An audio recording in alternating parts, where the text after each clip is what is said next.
morning, Bethel Park, and welcome to the Bethel Park Wellness Series. Tonight, I have the pleasure of introducing Dr. Tim Campbell. Tim retired 3 years ago from a very successful private internal medicine practice. He worked more than 3 decades at UPMC Mercy. He's been distinguished as one of the top 100 physicians in America and has received numerous awards for his innovative quality and compassionate care. He um, was one of the first physicians in southwestern Pennsylvania to become boarded and practice hospice care, medical care. A lifelong learner and educator, he has taught inpatient and outpatient primary care medicine to thousands of medical students, residents, and advanced care practitioners. He now serves as the medical officer for Gallagher Home Hospice and Services and has been instrumental in developing our innovative home and hospice care. All right, Tim, you're up. Thank All you for right, agreeing to do this, Doc. good. Hey, folks, thank you so much. Thanks for so much for joining us tonight. We're gonna cover a lot of ground. You're gonna be on roller coaster for goodness sake, because we are gonna cover a lot of ground. But I wrote this talk specifically for the caregivers. And all of us at one time or another are caregivers in our lives. All of us are are in that capacity, whether you're a parent or you're a son, a daughter, a sibling, whether you're a first responder or a healthcare person. We all touch people, and we have all have people influence and affect us as well. So, wanted to frame it with a little bit about some of my experiences first before I really get into this talk. And I've been a caregiver most of my life. Patty and I, my wife, we had 6 kids. They were very active. They kept us busy, not only busy, but stinking busy. Um, both of our parents, both sets of our parents had health issues, serious health issues. And in turn, Patty and I, in turn, had to take care of each of them as their health failed. I'm an internal medicine doc, as Chuck mentioned, and for 30 years of my professional life, I cared for patients down at Mercy Hospital. I saw patients in the office. I saw them in the hospital, nursing homes. I did house calls, lots of them, and that was a constant type of caregiving. Kind of sustained over 30 years, but it was constant nonetheless. And it had its consequences. It had some consequences on me, on my family, of time that I had to commit to that. Um, Chuck mentioned also, I'm boarded in hospice and palliative medicine. So spanning three decades, I had the opportunity to serve those who were very sick, they're very disenfranchised, very marginalized, those who are often at the end of their life. And that was a different type of caregiving as well. Um, I've done a lot of humanitarian trips. I've been in total about 32 different countries in the last 5, 6 years, and most of them in Central America, the Caribbean, South America, South Asia. Um, I've worked in some very remote, very austere environments, often with very little support and or little backup. And those experiences were particularly transformative for me, again, as a caregiver. Um, Here at home in the United States, over the last 8 years, I've served on a federal DMAT team. A lot of folks don't know what DMAT is, but that's a disaster medical assistance team. That's a federal asset under HHS. And if there's an earthquake or a hurricane or a flood, they could actually mobilize our team. We have a team here in southwestern Pennsylvania, the PA1 DMAT team, and it's they could put us in the back of the C-130 or fly us anywhere in the country, C-117, and we could, with our cash, we could set up a mobile hospital in about 2.5 hours. We could treat 250 people a day. Um, it's almost like like MASH, and it's truly like delivering the best of care that you possibly can in the worst of times. And again, that also is a very, very different type of caregiving. Last year with DMAT, I had 8 deployments all told. I've spoke on the Live Well series before about some of my COVID experiences, but we've received people out of Wuhan, China, and off the Diamond Princess at Travis Air Force Base. We did aeromedical evacuations, flying folks who were COVID positive around the country to get them back to their home states.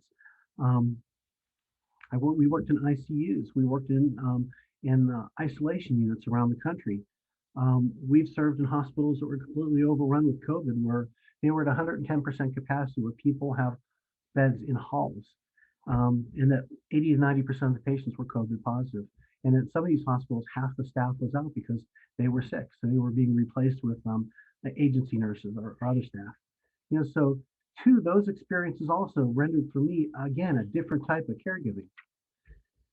On a DMAT deployment, usually they send us out as a fully functioning team.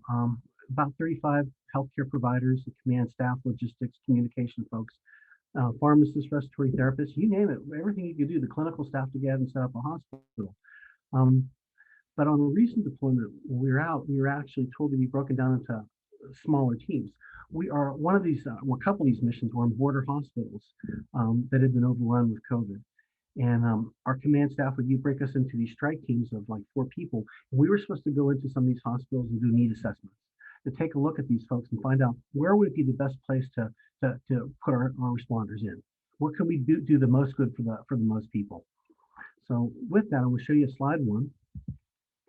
This is my team. That's me on the right. I'm the heavy guy. I was the doc on my team. Next to me is Kenny. Kenny's a firefighter, medic, incredibly seasoned.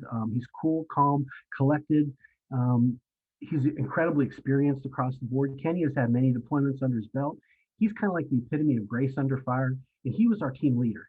Wonderful leadership skills. The guy was incredibly diplomatic, and he was unflappable. He could just go into any situation and be cool as a cucumber. Really liked it.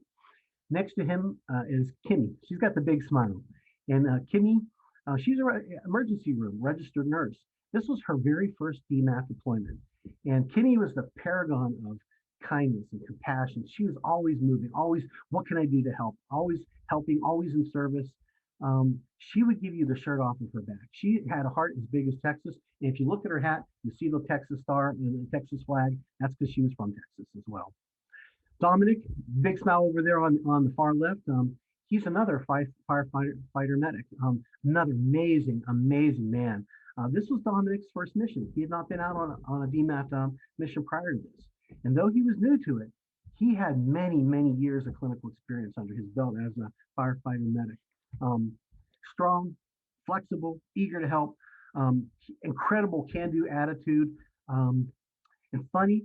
Even under a most stressful situation, he was quick to smile. He was quick to raise the levity of the room, and his levity was infectious. He's just a great guy to work with.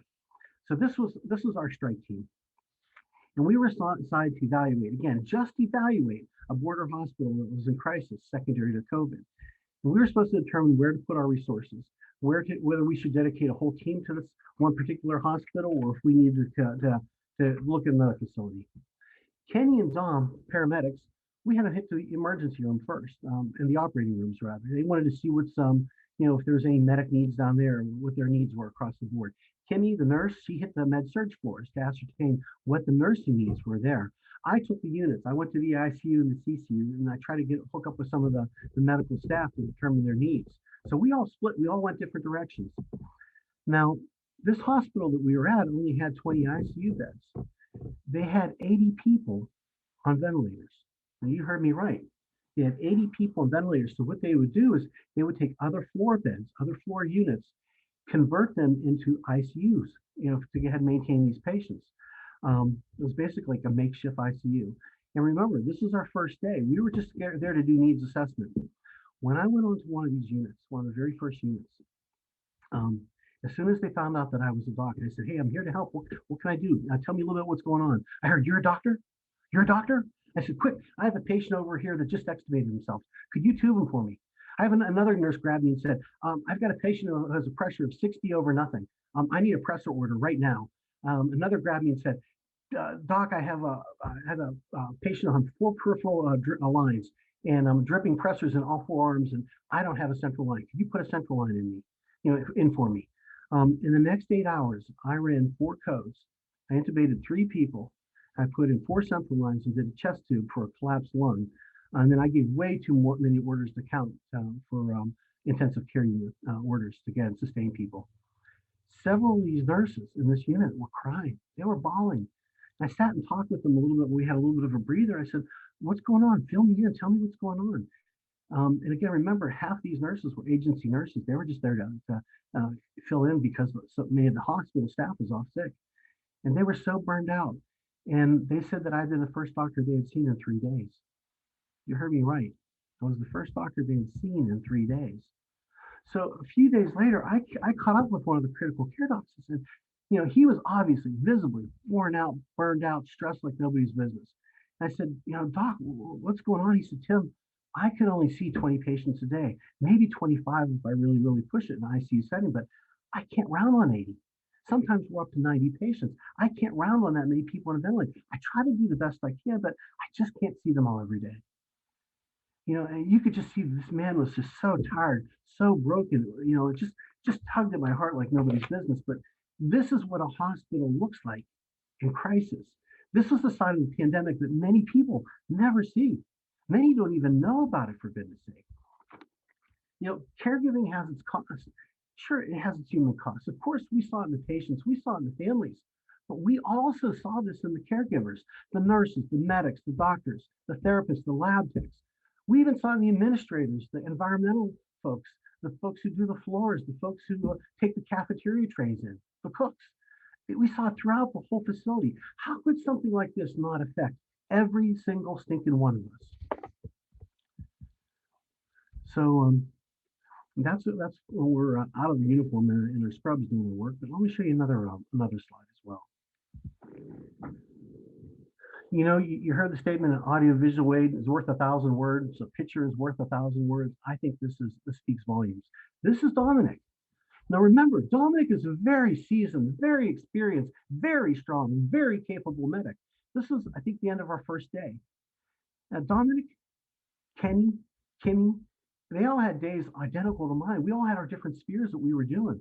And we just ran and did as much as we possibly can. But at the end of the day, look at this picture of Dom. He just squatted against the wall. His head's down, his elbows are on his knees. And a picture does say 1,000 words.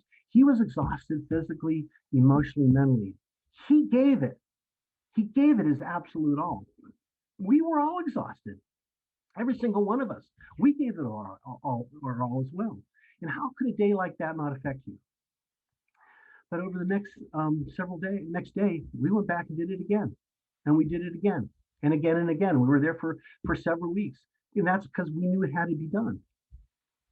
But what did we do? We talked it out. We talked among ourselves. We kept communication going all the time. We shared our thoughts. We shared our emotions. We shared what we were thinking. We shared our frustrations. We picked each other up. We discussed coping strategies. We got through it and we were okay. We were okay. But this picture is so telling that Kimmy shot. I think she shot this on her cell phone, if I remember.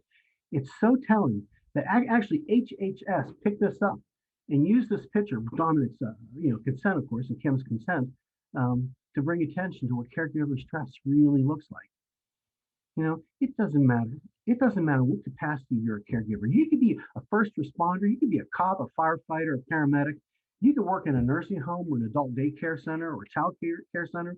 You could be a grocery clerk. You could be a hairdresser or a nail artist, a single mom or dad caring for your kids. You could be taking care of an infirm spouse or a disabled child. You may be even taking care of a frail elderly parent who's cognitively impaired. In some way, we are all caregivers. We can all feel that stress of caregiving. And especially it's been so incredibly apparent in this pandemic. In these last year and a couple of months. How can it not affect every single one of us? And it has. It has. So with that, I want to start. Okay, well, great, Campbell. You pointed out the problem. What are we going to do about it? Let's talk about some coping strategies and things that I've learned. So here's my favorite quote. Look at this. Caregivers are often the casualties, the hidden victims. No one sees the sacrifices that they make. Talk about selfless service and unappreciated service. No one sees the sacrifices that they make. I love that quote. And that's why I put it first for a reason. Now, I still love my job after a bazillion years. I've been doing this again for 35 years. I still get passionate about it. I feel like I get to go to work instead of I have to go to work. But no one has all the answers here. Nobody's like, there's no owner's manual for humanity. I'd love to have one. I'd love to write one. But I'd just love to share a couple skills that I've learned over the years that I have found work for me, and have been able to keep my head in the game with it, and more importantly, make me feel very passionate about continuing to do this, the sustaining, that resiliency, that continuing the fire burning. So ninja skill number one. Oh, I love that clip art. Dr. Ninja. We're gonna do ninja skills. I'm gonna show you a Dr. Ninja. Number one, remember your touchstone. Well, touchstone, what are you talking about, Campbell? What's this touchstone stuff? Um, I love this quote, and it's a good way of explaining it. If you know why, you can endure anyhow. If you know why you're doing something, you will be able to get ahead and muster the strength, the conviction, the courage, the stamina to be able to see it through to completion. You know who that is? I'm not a real big fan of 18th or 19th century German philosophers, but that's Friedrich Nietzsche. If you know the why, you can endure anyhow. So let's talk more about this touchstone stuff. Merriam-Webster, I looked at that and my eyes crossed. But let's break it down. Let's look at it piece by piece. Number one, a touchstone is a fundamental or quintessential part or feature of something. Look at the number two. Whoops, bingo. A test or criterion for measuring the quality or genuineness of a thing. So actually, historically, a touchstone is, look at the stone. You see those little marks on it? They used to be able to tell the purity of like a gold or a silver ornament or whatever by scratching it against, rubbing it against the stone, and by almost like colorimetric analysis, the color of it could tell you the purity of that particular gold or silver, whatever was in it. But in this context, as far as we're concerned, your touchstone is the reason you do something. It's a fundamental part of you. It's an indicator of your purity, your actions. In short, it's kind of like your mission statement. You ever notice like how every big Fortune 500 company, they have a mission statement? Well, do we have mission statements? Often not. We don't take the time of going through it. Caregiving, a lot of folks like the idea of caregiving. They like the idea of being a caregiver. Sure, I want to help, but a lot of folks just can't stick it. They don't have the stamina. They don't have the staying power. They're not able, crazy about knuckling down and doing the actual work. So they're the big flash in the pan, big blaze. Yeah, I'll go ahead and do everything I possibly can. I got a lot of heat, a lot of passion all at once, anything I could do. But not too many people can sustain that burn rate. I used to have Boy Scouts, and we'd do winter survival as part of the Boy Scouts. Well, we'd have a fixed amount of wood. Well, what do you know? They want to go ahead and throw all the wood on the beginning of the evening, have this big blazing fire, and then 4 hours later, you've got nothing. Nothing. It wasn't able to sustain them through the night. Not too many folks can sustain the big flash in the pan kind of burn rate. The art and the talent is really developing the slow burn. Making something a smooth, sustained effort to keep that even heat, those even glowing embers through the night. That was real elegance to be able to do that. It's the same thing with us. How do we sustain that slow burn? So, what's your mission statement? I put this first for a reason because words do matter. Any great company has a mission statement. So do I put this in practice? Absolutely, myself. So do you have a mission statement for your work, for your personal life? Have you actually even taken the time, close the door, be by yourself for a while, to go ahead and sit down and figure, all right, why am I doing this? Why am I doing what I'm doing? What is my touchstone? How do I sustain that burn, that continuing burn? This is my workstation. Let's zoom in a little more. That's nice. Nice computer, Tim. Nice background screen. Fine. Let's scroll up to the left a little bit. What? What's this? Mission? Core values? Let's zoom in a little bit better. Mission and core values? Tim, really? Yeah, really. Because every day when I go to work and I sit down on my computer, before I get my day, I kind of figure, okay, why am I doing this? Why is my head in the game? What am I doing this for? What are my core values? Look at these: respect for human dignity, service, quality, being able to again service people, help other people you can, care for the poor, the vulnerable, compassion, justice. These are things that are very important to me that I wrote this down. We all need to do that. What are your core your values? What is your mission statement? It may be different. Now, certainly they are for every single one of us because we all have different motivations, different drives, different values, different principles. But sit down, go through the process and do it. It's like, oh, isn't that special? Tim has a little mission statement. Let's put it on the refrigerator so everybody can see. But it's amazing. It's amazing that the clarity will do this if you do that. Something so stinking simple can keep you focused and on track. So do it.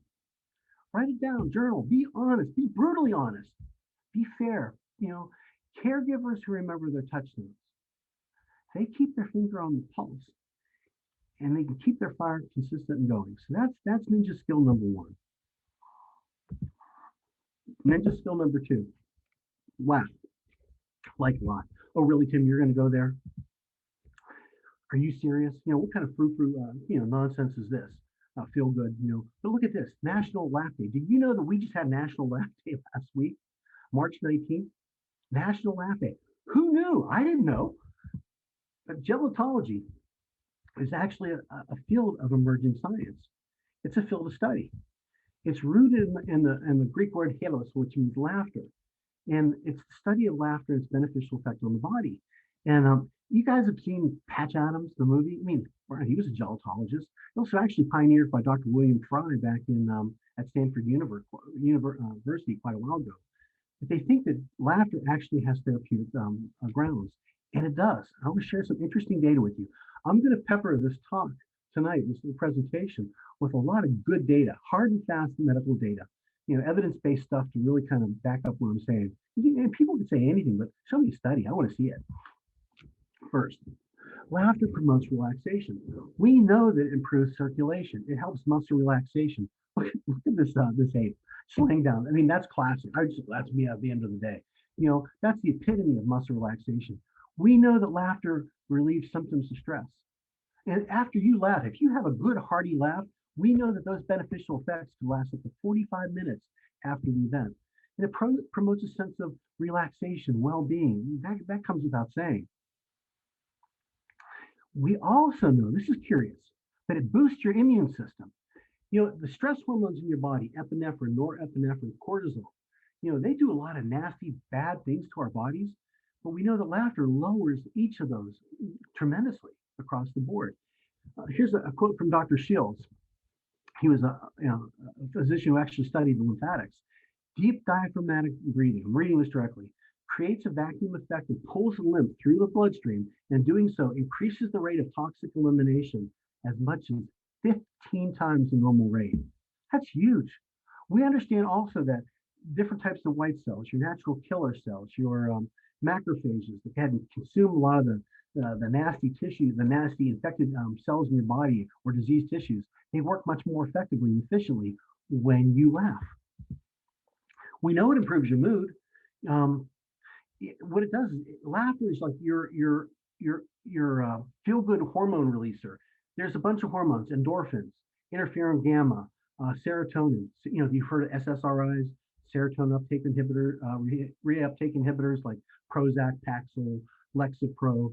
They actually work on serotonin. Guess what? Laughter does the same thing. It will raise those hormones significantly, and there's no neurotransmitters in your brain. And it's well documented, a contagious effect. I mean, you ever have somebody starts giggling or laughing alongside you, and then pretty soon you're snarkling as well. It finally gets it out. But laughter does a lot of different things. It empowers a person to make more positive choices about themselves and their life choices. Here, University of Maryland Medical Center. This is interesting. People who had heart disease laughed 40% less than those without cardiac disease. Interesting. Laughter prevents heart disease. People with heart disease laugh 40% less than those without cardiac disease. Here's another quote, Dr. Michael Miller. We don't know yet why laughing protects the heart, but we do know that stress is associated with impairment of the endothelium. That's the lining of your blood vessels. This can cause a series of inflammatory reactions that lead up to fat and cholesterol buildup and ultimately a heart attack. Laughter also shifts our perspective. It gives us a different way of looking at things. Sometimes, like for instance, if I'm in a really stressful situation, I'll kind of get back a little bit. I'll try to chuckle a little bit, kind of distance myself from the situation, just try to look at different possibilities. It allows us to entertain the absurd. And sometimes the absurd is the right thing to do. It gives us alternative possibilities. We can visualize the situation in more realistic and less threatening light. We can create psychological distance between us and the issue that's going on at the time, the stressor at the time. So it allows the person, when you're in a crisis, it allows them to shift the perspective and see things a little differently than perhaps the stressors paint it to be. We know laughter has social benefits. It fosters close, tight, emotional connections, especially family members, strengthens relationships, provides cooperation, communication, romance. Look at this study, Gray, Parkinson, and Dunbar, 2015. Laughter subconsciously increases a person's willingness to disclose information to others. Boy, I wish I knew that in high school and college. But it does. We feel that connection. We're wired to feel that connection when we laugh with other people and share positive events with each other. And think about this also: laughter as a child versus laughter as adult. As children, we laughed hundreds of times through the course of the day, hundreds of times. As adults, life sometimes seems a little bit more serious. We laugh less often. In some aspects, that's kind of tragic. Look at this quote. I love this. Laughter is always the best medicine, except if you're treating diarrhea. Laughter actually can help you live longer. There's good studies to show this. They did a comprehensive, I think it was a couple tens of thousands of people in Norway, and they concluded that people with a strong sense of humor outlive those who do not laugh as much. And interestingly, if you take a subset of that people, those who are battling cancer with a cancer diagnosis statistically significantly had a better survival rate across the board. Fascinating, fascinating study. So again, laughter, if it boosts your immune system, maybe you're better again fighting the tumor that you have. Dark humor. Not everybody gets it.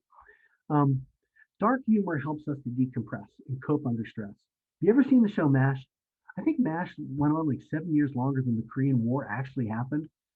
But it was taking people in a very, very difficult situation. I mean, you're in a mobile army surgical hospital. You're out day after day treating these horrible, horrible wounds and these people who are injured, all sorts of human tragedy and humanity that's taking place. But, they were trying to make light of it. Hawkeye Pierce, was trying to make light of the situation he could, find the joy that he could in the situation he could.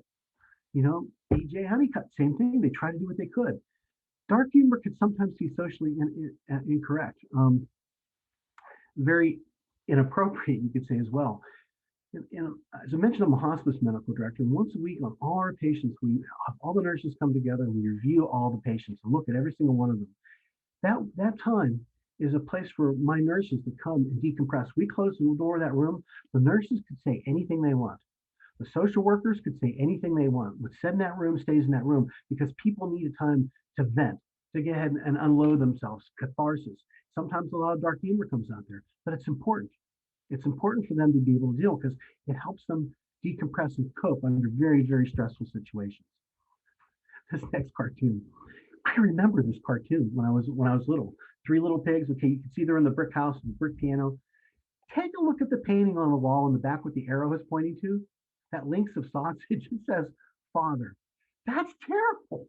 That is absolutely terrible. But that's dark humor. That's black humor, across the board. So let's go on here. So do it. Laugh often, belly laugh. Get a couple good jokes under your belt so you can just spot them out quickly. What's black and tan looks good on a lawyer? A Doberman. Okay, there. It's one I have. What did the fish say when it hit the wall? Damn. Anything. Just think of anything you can. Have a couple of jokes available for you. Laughter is infectious. It lightens the load of caregiving. It may foster closer relationships with those you in your charge, those who you're caring for. Don't be bashful about laughing for yourself, yourself and the stupid things we do, because we certainly do sometimes. A lot of stupid things. Ninja skill number 3. Seek out children and older folks. What? Tim, you're going to go there as well? Yeah, I am. Let me tell you why. Johnny Carson, late night host, decades. He said his favorite folks to interview were the children and the elderly because they had no filters. So it was like whatever came to their mind came right out of their mouths, and they said what they thought. There was no, what am I going to say? Guarding your thoughts or things like that. It was just plain speak, saying what you think, and it was very refreshing. Carson loved that. He loved that. And then, interestingly, if you take care of the very young or the very old, there is some good data to suggest that you may possibly live longer. Quality of life scores are higher. Longevity, job satisfaction seems to be higher as well. Now, suicide, I want to talk about that because there's some interesting ways we could talk about this as well. If I were to ask you, just want you to think about this because we're not an open mic yet, but of all the professionals, all professions across the board you could think of, who do you think are most likely to kill themselves? And who do you think are least likely to kill themselves? And I think this is very, very telling. Dentists and doctors are more likely to kill themselves than any other profession. Huh. The least likely, look at this. Again, professionals across the board. The least likely are elementary school teachers and librarians. And when you break it down even further, it gets even more curious. For the dentists and the doctors, it's highest in psychiatrists. It's number 2 in ears, nose, and throat, ophthalmologists, oromaxillofacial surgeons, neurologists, and neurosurgeons. You know what's unique about that list, including the dentist? Everybody who deals with the head. Isn't that wild? And among doctors, the lowest is among geriatricians and pediatricians, the very old and the very young. Now look at this also. We said the least likely to kill themselves are elementary school teachers and librarians. It's lowest in kindergarten, followed by first grade teachers, followed by second grade teachers, followed by third grade teachers, fourth grade teachers. You know, this was big in my house because my mom and dad were both teachers. I had 8 aunts and uncles who were teachers. You know, mom was a phys ed teacher for elementary school. She loved it, absolutely loved her job. You know, but again, that's curious. Again, the very old and the very young. Curious, huh? So I like this. Talk to old people. They know cool stuff. Talk to young people. They know cool stuff. You know, you could draw whatever conclusions you want, but there's something very restorative about being around kids. The vibrancy, the energy, they're wide-eyed wonder. They're always, excited about everything, rambunctious and running around. They trust, like just open their heart like nobody's business. It's the same with the elderly. The wisdom, the wit, the knowledge, the experience that they've had, their frankness, their candor, their unapologetic perspective. That is so refreshing. The very old and the very young. And if you think about it, some of the older folks, my patients said the wildest things. I couldn't believe it. That's Archie Bunker, obviously, but he was the king of medical malapropisms. He'd just say a thing and just kind of totally twist the meaning of it. All right, here's your quiz for today. What's old-timers disease? Well, kind of sounds like Alzheimer's disease. All right, what Alzheimer's disease? Oh, Alzheimer's disease also. How about cardiac fraction? That's myocardial infarction. How about a groinologist? That's a gynecologist. I can kind of see that as well. How about a urinologist? That's a urologist. These are things I've heard from patients over the years. How about acute vagina? That's actually acute angina. How about sick as hell anemia? I heard this one too. Sickle cell anemia. Ultravioleted. I had a patient who had ultraviolet light treatment for psoriasis. And this is my favorite of all favorite. I didn't see this one. This is not one I heard, but somebody else did. Fireballs in the Eucharist. Fibroids in the uterus. So, as a caregiver, when somebody says something wild, like your cognitively impaired parent, laugh at them. Go ahead and have fun with it. Enjoy it. Call their attention to it. Laugh at yourself when we screw up and we make mistakes. That's okay. We're allowed to do that. Nobody's keeping score. So enjoy it. Laugh with your patients. Fully embrace their fun.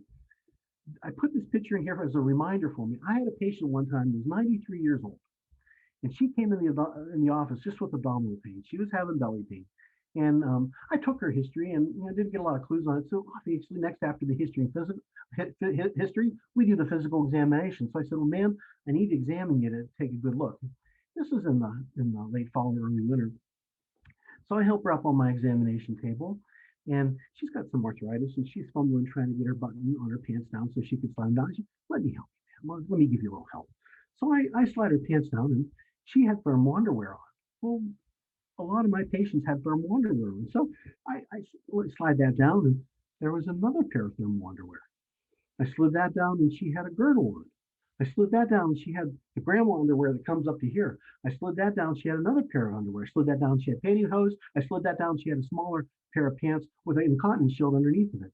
And I looked at her and I said, ma'am, anybody ever try to molest you, they'd die of exhaustion. And she looked at me and she said, no, they wouldn't, Dr. Campbell. I looked at her and she said, I'd help them. I couldn't stop laughing for 5 minutes with this patient. We both had such a good belly laugh, it wasn't even funny together. Totally enjoyed each other's company. And, she's just turned out to be one of my favorite patients over the years. Loved her to pieces and still do. So have fun with your patients. Have fun with yourself. Don't be afraid to laugh at yourself. Variety truly is the spice of life. So do it. Spend time with children, the elderly. Learn from them. Experience from them. You know, kids will not be kids forever. Our kids will not be kids forever. And you know, if you think about it, we might only have a finite amount of time with our elderly as well. Sometimes there's no do-over. Sometimes we might not get more time with it. This could be unrecoverable time. It was a social worker who taught me that many, many years ago. And again, I try to keep that close to my heart too, my credo, that this is irreplaceable time, unrecoverable time. Caregivers who care for those at the extremes of their life, they get a special treat. You know, seek after that experience, treasure it. You know, it'll support them, but it'll support you as well. Ninja skill number 4, get a hobby. Get a hobby, get a life. Vacation regularly. I love this quote. I bet you don't know who that is because it took me a while before I was able to figure it out. And then I said, oh, yeah, it does look like him. He said, I will not be the common man. I will stir the smooth sands of monotony. I will not be the common man. That's Peter O'Toole. And now I said that, you go, oh, yeah, I could see that, Peter O'Toole. But I will not be the common man. I will stir the smooth sands of monotony. Hobbies are interestingly, they help you to structure your time. When you're engaged in a hobby, it will make you more effective, more efficient. Parkinson's law is work expands to fill the time that's allocated for its completion. For instance, if I know I have a project at work that it's going to take me three weeks to do, I'll just about take 3 weeks to do it. Now, it's based on the ideal gas law. If you take a small amount of gas and put it in a room, that gas will spread out to fill the entire room. So again, it fills the time that's allocated to it. My father, Norm Campbell, one of the smartest people I've ever met in my life, he said, if you want to get something done, Tim, you ask a busy person. If you want to get something done, you ask a busy person. And why? Because they help us structure our time. Hobbies seem to create time for us by encouraging degrees of efficiency. Remember this guy? I'm the most interesting man in the world. You know, hobbies do make you interesting. It's something more than just to talk about the parties or the water cooler. You know, it adds to you. It adds to your richness, your fullness, your sense of self-concept. You know, you want to be around people who are interesting. I want to be around people who are interesting.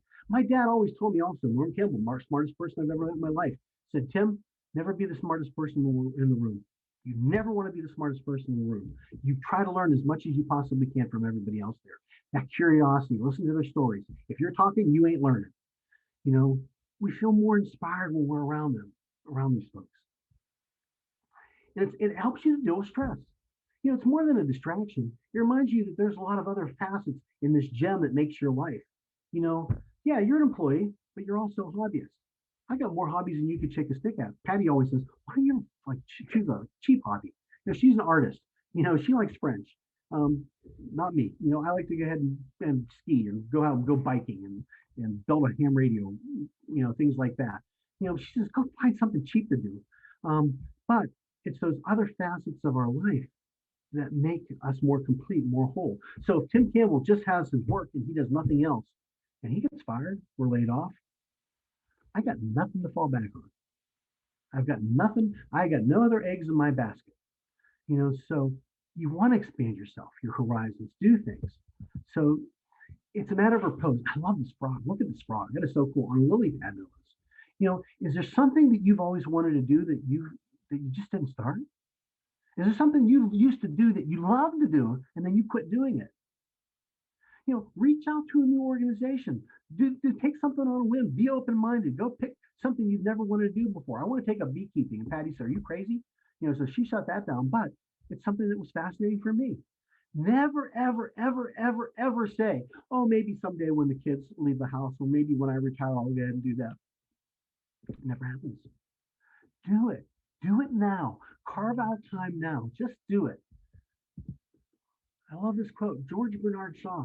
We don't stop playing because we grow old. We grow old because we stop playing. Isn't that interesting? We grow old when we stop playing. There's a lot of wisdom there.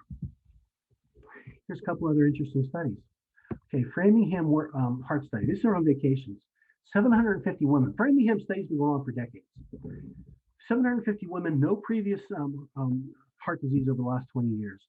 Those who took the fewest vacations proved to be twice as likely to have a heart attack than those who took the most vacations.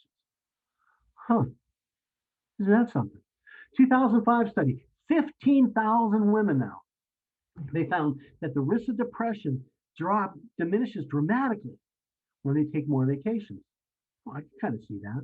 Look at this, Ernst & Young, 2006 study found that for each additional 10 hours of vacation an employee took, their performance reviews the following year were 8% higher. Their reviews were 8% higher. And why is that? Because when we charge our batteries, it sharpens our axe. We take the time to sharpen our axe, to sharpen our knives, to sharpen our tools. And when we do that, then we're much more effective, much more efficient, much better at what we need to do. Sharpen your tools. How do we do that? Hobbies. How do you do that? Vacation. So do it. Get a hobby. Go play. Schedule vacations. And more importantly, you keep that as sacred time. That's protected time. Don't let anybody encroach on it. Nobody ever went to the grave. I love this quote too. Nobody ever went to the grave wishing they worked more. Caregivers with interests outside their work are happier. They live more complete lives, are more interesting. Bottom line, they're more fun to be around. Ninja skill number 5. Be grateful. Gratitude makes sense of our past, brings peace to today, creates a vision for tomorrow. Gratitude makes sense of our past, what has happened in our lives. It brings us peace today when we're happy, and it creates a vision for tomorrow. That's huge. I love that quote. 2012 study, Personality of Individual Differences, reports a quote, grateful people experience fewer aches and pains and report feeling healthier than other people. Grateful people are also, this is well documented as well, are more likely to care for themselves, take care of their health. They're more likely to exercise, take their medications. They're more likely to have checkups, and they definitely have been shown to have increased longevity. Gratitude improves your health. It improves not only your physical health, it improves your psychological health as well. It removes a lot of the toxic emotions like envy, resentment, frustration, regret, covetousness. Robert Emmons, I love this. He's a gratitude researcher. Who knew that there are gratitude researchers? He confirmed that gratitude effectively increases happiness and reduces depression. Statistically significant amounts. Huge, huge stuff. And all you have to do, be a little thankful. I love this slide too. Look at the little guys on the bottom there. Sympathy is like you can see the guy with a little green crest on his hair. He's looking to the guy with little blue ears and says, oh, man, you can see he's crying. He said, oh, I'm sorry, man, that really sucks. That really sucks what happened to you. He's showing sympathy. But look at the empathy side of that. No words are spoken here. Little guy still crying with the blue ears. But the guy with the green crest, he's not saying a word, but look what's under his eyes. He's starting to well up. He is actually starting to feel what the other person is feeling. And that's the unique thing about us, our humanness, our humanity. Us, we're soft-wired and hardwired this way.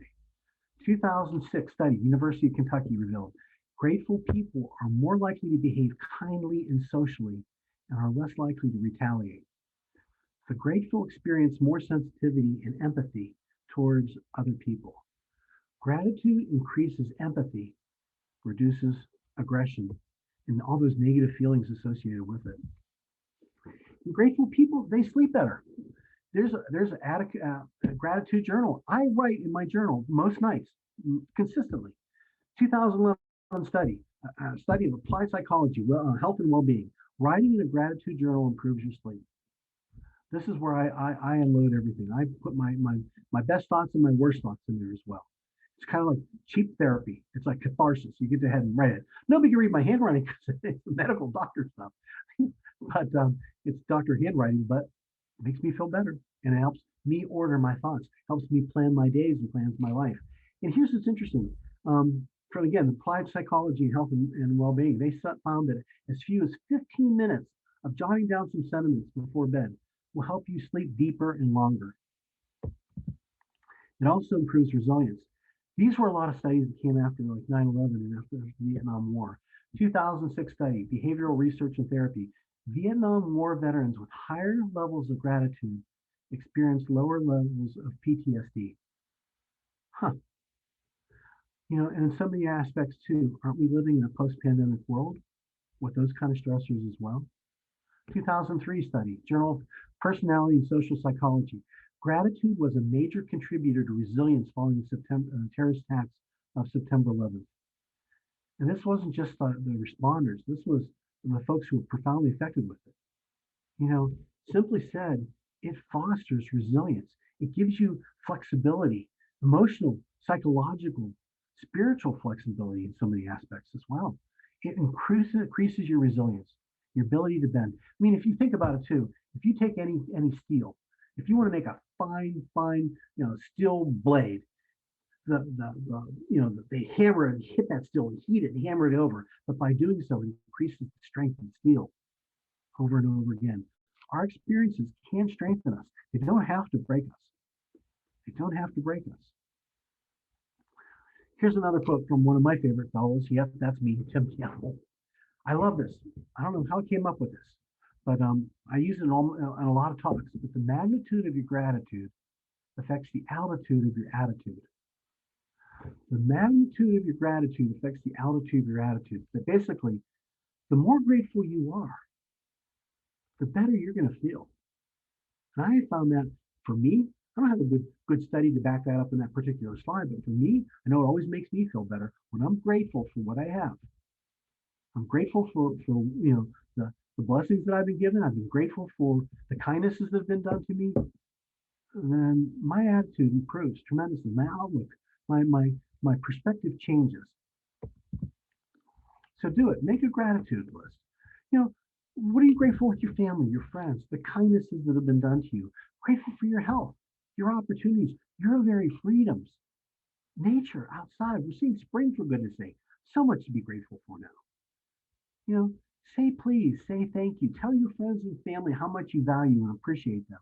Quit being the victim and complaining on Facebook. Oh, that just, that is such toxic environment sometimes, well, with some of the comments people do, because the no civility is because the filters are gone. People can write and say anything they want. But if you're up close and in front of a person, you probably wouldn't say that because our social graces are there. One thing I've suggested for a lot of folks too is do a social media fast. Do a social media fast. Get away from all social media for a week. Try that. You'd be amazed at the paradigm shift that could do to your life. I've done that. Incredible, wonderful things.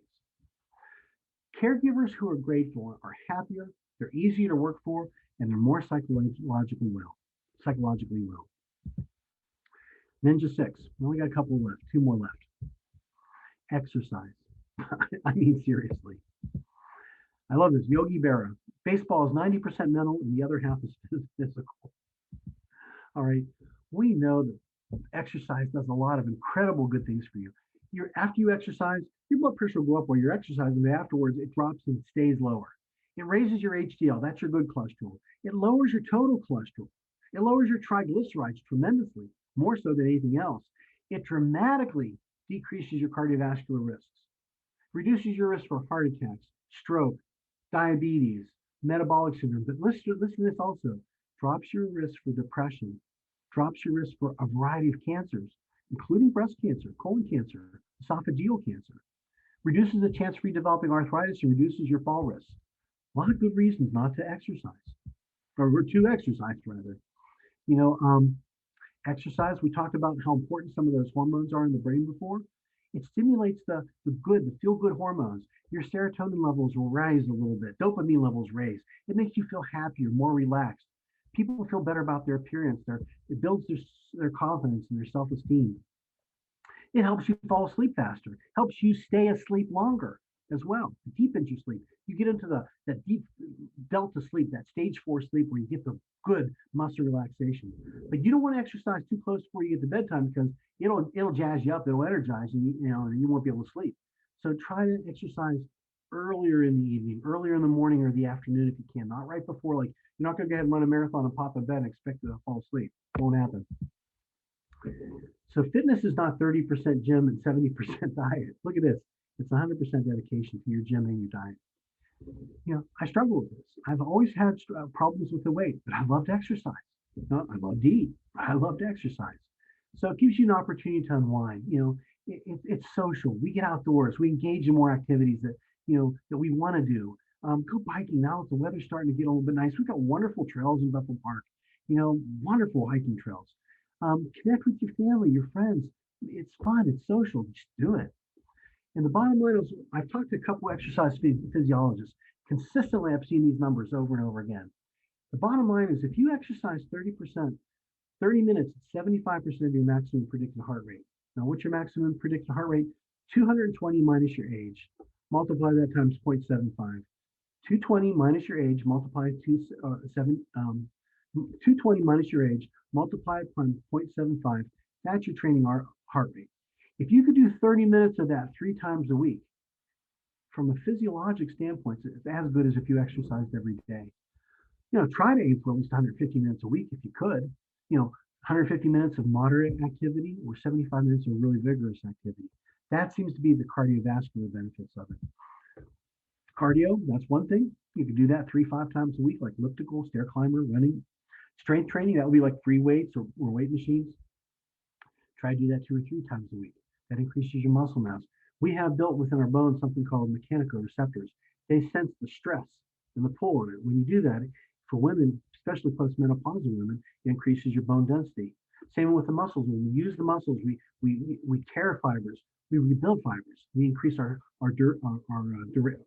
strength and our being able to sustain that activity. Now, if you want to lose weight or increase your physical goals, sometimes you need to up those efforts a little bit more. But again, as far as the guidelines, 30 minutes at 75% of your maximum predicted heart rate. Do that 3 times a week from a cardiovascular perspective. That's all you really need to do. And Americans don't do that. We just don't on average. So there's a disclaimer. As a doc, I got to say this. Don't decide you're going to get ahead and leave this lecture and go right down to Planet Fitness or any of the gyms or over Health Tracks and decide you're going to, do a marathon. Make sure that you're up for it. I've had patients, decide they're going to be the weekend warriors. They decide to do everything at once on a weekend after they haven't exercised for 3 months, and they tear rotator cuffs and tear their medial meniscus in their knees.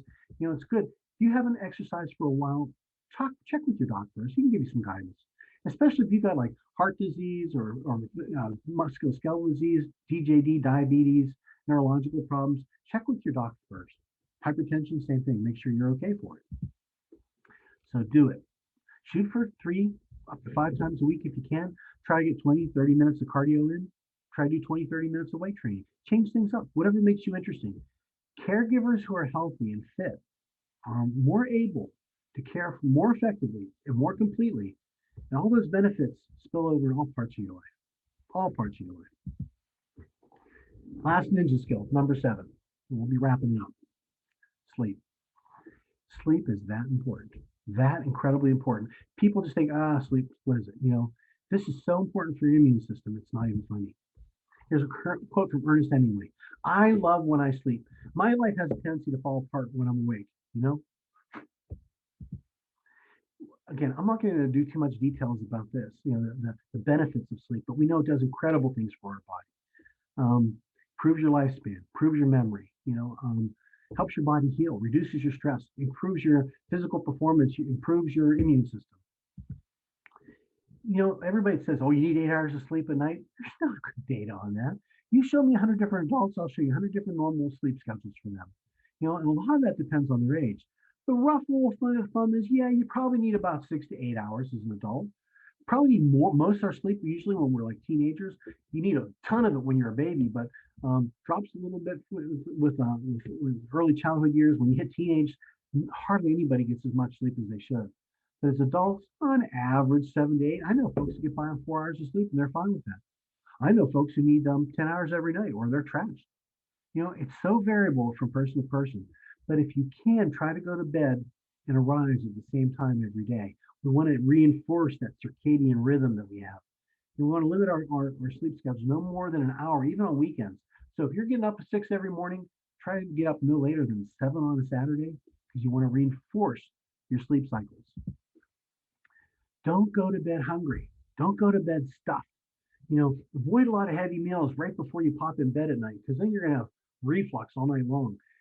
Nicotine and caffeine, if they were discovered in 2021, you need a prescription to get them. They're that much of controlled substance, but it's such an ingrained part of our society, that'll never happen. I'd be more than happy to get and get rid of both of those. But they're stimulants, and they may take several hours to work off. So there's people say, "Oh yeah, Tim, I have 2 cups of coffee right before I pop in bed at night." Where, yeah, you could do that, but you probably develop quite a bit of tolerance after a while, and that's why you're doing that. You know, get away from it. Ideally, we should have no more. An average cup of coffee has 100 milligrams of caffeine. Tea 75. Unless you're doing green tea, that's 60. Can of Coke 50. Candy bar 10. Well, Tim Campbell would rather have 10 candy bars to a cup of or chocolate bars to a cup of coffee any day. But try to keep it no more than 2 cups of coffee a day, 3 cups of tea. Try to drink them earlier in the day if you possibly can. Don't use a lot of them before you go to bed. Similar with nicotine, do your best to get off of it. Anyway, there's so many good ways to get off of cigarettes now, it's not even funny.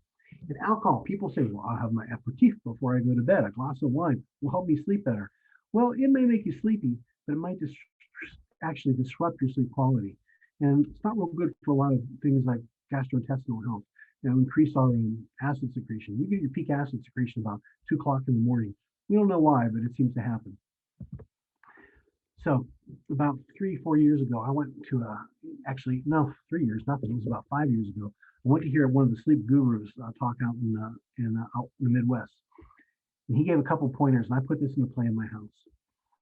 1, keep the bedroom cool. We sleep better when it's a little cooler, just a couple degrees cooler than our ambient temperature.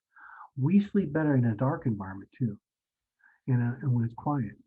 And sometimes if you have a little background noise, like a fan, or using a humidifier going, air filter going, that also will help you so you're not distracted by everything else going on. So I put all these into play. Patty and I did, and I put blinds in our windows. I double blinded the windows. I had a skylight in my bathroom. I closed the bathroom. I had clock radio that went because I was looking at the numbers all night long. I have a fan and I put an air filter in our bedroom just so I can have that noise. So I'm not listening to dogs bark outside and the cars going up and down the street, just to make my environment a little bit better for me. And after 3 days, Patty says, I don't know if I like this. I said, why? She says, I've never slept so much in my life. I don't want to get up in the morning. Light impairs our sleep. So don't get in front of a computer. Don't go in front of the television and then pop into bed. It takes us a time to get ahead and desensitize. If you can get blue filters on your glasses or blue filters on your screens and your computer or your cell phone. On my cell phone, I have a filter, a blue filter at night. Calming activities. Get into a routine. Maybe a little herbal tea if you want to have something before you go to bed. Get into a darker environment.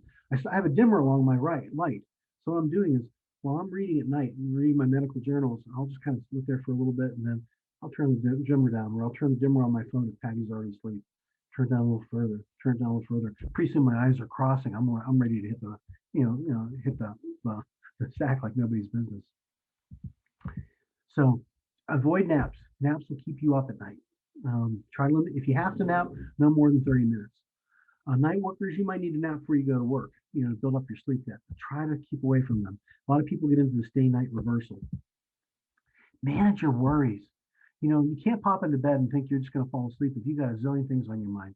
Again, this is a great thing for the journals. Tim Campbell's Cheap Therapy, write things down beforehand. Set it aside for tomorrow. Figure out what you could delegate. Get back to the basics. Get organized. Get a planner. Set priorities. Delegate the tasks that you can. And sometimes, I'm not crazy about sleep meds, but occasionally they will use. Here's a couple things that they're dirt cheap and seem to work. Magnesium, mag oxide, usually 400 or 500 milligrams. It's a cofactor for sleep. That's one of the things I learned at that sleep conference. If you're still struggling, try the melatonin if you could tolerate it. 3 to 10 milligrams. When I'm on deployment, I'll bring some melatonin with me because I don't know if I'm going to be sleeping in a gym or next to a generator, making a lot of noise. So again, a little melatonin. Bring your earplugs if you have to. Benzodiazepines like Ambien, Ativan, Xanax, they actually compress your rapid eye movement sleep, your stage 3 sleep.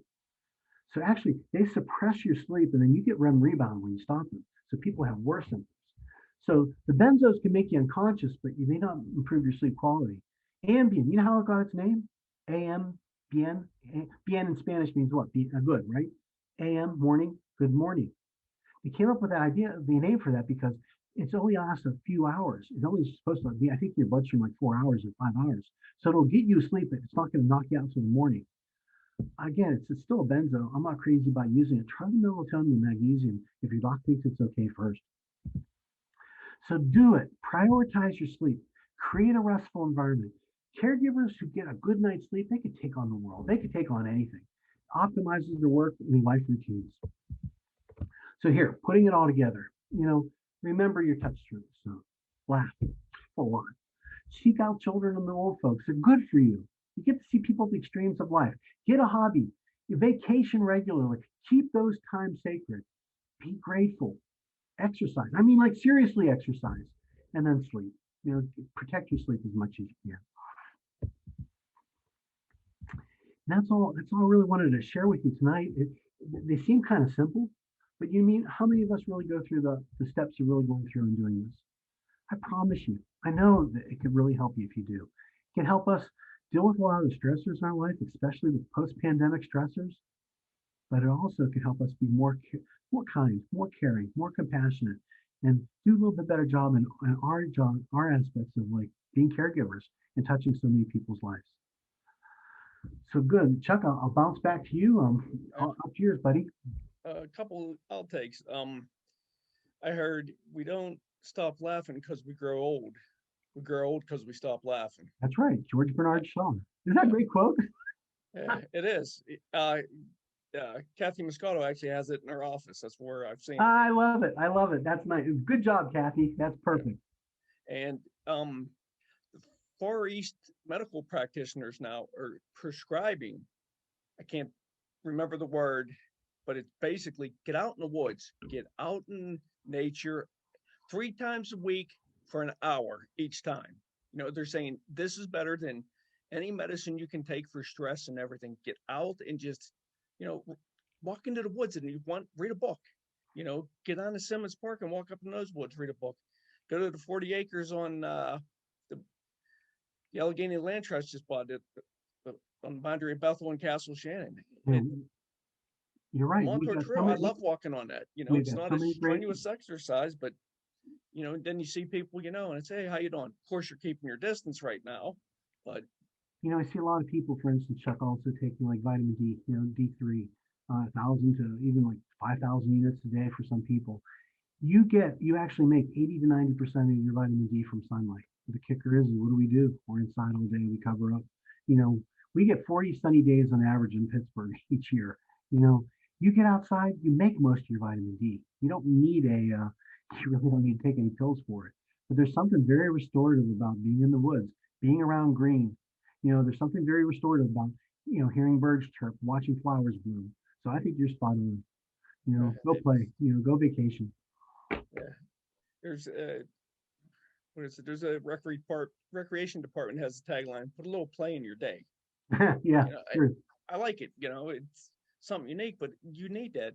You just got to get rid of the stress. When I sat down to write this talk, I had about 100 different things I listed. But when I started doing the research for it to get and really prep for it, I distilled it down to actually 12 main talks. These are the 7 more important ones, but play consistently was in the top 10. Yeah. Remember Jim Valvano said there's 3 things you should do every day, and I remember the speech from the ESPYs. Laugh. One of the most important things, to have a good laugh every day.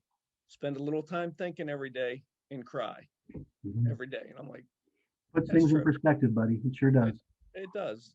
Well, thank you very much for the talk, Doc. I really enjoyed it. I'm sure we reached a lot of people, not just caregivers, but this helps everybody in general. It does. It's a talk for all. It really truly is. It is. Well, thank you, and thank you, Bethel Park, and we will see you in the fall with the 2021-2022 Wellness Series. In the meantime, stay distanced, stay healthy, get out and enjoy the outdoors. We got a lot of great outdoor places in Bethel. Take your kids to a playground, go in the woods, watch a baseball or softball game. Just enjoy it. Good night. Good night, all.